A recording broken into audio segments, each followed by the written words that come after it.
বন্ধুরা একদিন একটা উল্কাপিণ্ড এই মেয়েটির দিকে আসছিল আর মেয়েটি বাঁচার জন্য দৌড়াচ্ছিল, কিন্তু উল্কাটি তার উপরেই এসে পড়ে আর উল্কাটির সমস্ত শক্তি মেয়েটির শরীরে চলে আসে। এরপর তার মা তাকে বাড়ি নিয়ে যায়। আসলে আজকে এই মেয়েটির বিয়ে ছিল। চার্চে তার হবু বর তার জন্য অপেক্ষা করছিল।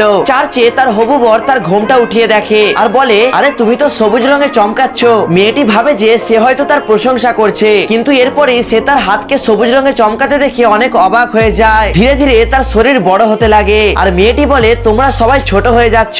তখন ছেলেটি বলে, আমরা ছোট নই, বরং তুমি বড় হয়ে যাচ্ছ।